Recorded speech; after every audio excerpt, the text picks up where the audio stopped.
But the moral of the story is that everyone needs representation and only a fool represents himself. So this dunya, they taught us that early in school because they wanted us to go to attorneys. That if you're going to go into a court, and they said that you better get representation from counsel. So why? Because only a fool represents themselves in front of that judge because you don't know the laws. You say one thing wrong. Even now they tell you if you're ever questioned by police, stay silent. Don't even talk. As-salamu alaykum wa rahmatullahi wa barakatuh. This is Shaykh Nurjan. Thank you for watching Angeles, Pakistan. Barakatuh. Talk. Don't even say hello, say I want my attorney. Say, have you done something to deserve attorney? Say, you're in front of me now, so I need an attorney. Why? Because now you watch on television, how fast are you going? 45. Oh, you're going 45. Oh, okay. Well, this was 35. So anything you say, somebody can turn it around different and come after you. So if the dunya is becoming so dangerous now that you can't move left and right without somebody taking your advocacy, somebody to say, stay quiet, we know these laws, we'll talk now. Imagine now traversing from dunya into the unseen and into the grave. And so I'm going to do this by myself, ahlan wa sahlan, go. There's no force. Allah didn't make this way to be forced. But if you're going to sit here and say, I'm going to meditate and I'm going to do this by myself. So then imagine then 10,000 beings are in your room and everywhere you go. What protection are you going to have against that? What are you trying to open? Then you say, no, I won't do any spiritual practices then. Well then you're not going to open any spiritual realities. So Allah gives us this gift of guidance and it's throughout Qur'an. We've talked about it every month and every week that Allah grants us, whom He guides He has truly guided, whom He has not given that light He's not guided. Hadan Allah, we say every Jummah, whom Allah guides is guided, whom Allah did not give that light is not guided.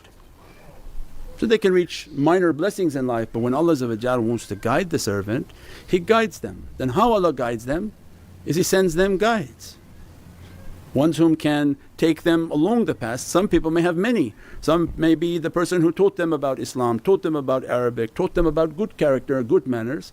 They took them 10 feet until this was sufficient, then they met another person to guide them another 100 feet. So our whole lives were a series of people who've come into contact with us and helped to develop us. All my teachers, good and bad. I took a benefit from them, I learned math, I learned all these different subjects. So there's nothing different in dunya. Spirituality is 1,000 times more difficult because you're dealing with unseen.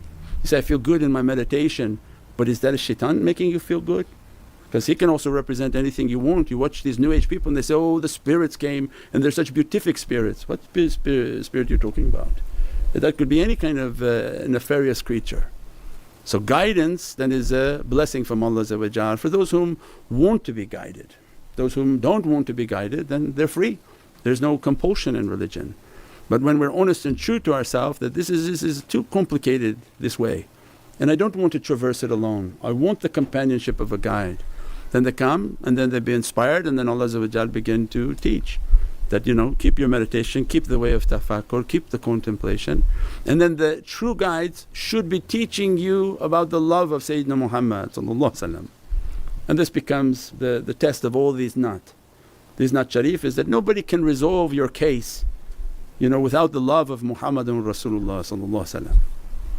So why take it to anyone else? So all the guides that like a rope coming from the heart of Prophet they must be talking about Sayyidina Muhammad. One whom talks too much about Allah but never talks about Sayyidina Muhammad also has to be wary. Why he's talking so high but never talking about Prophet? Does he deem himself higher? So when you know yourself, you know your Lord.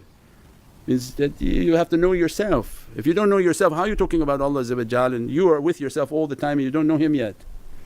So these are the realities of a guide and the righteous guidance or good guidance is based on building the love of Sayyidina Muhammad in the heart and souls of people.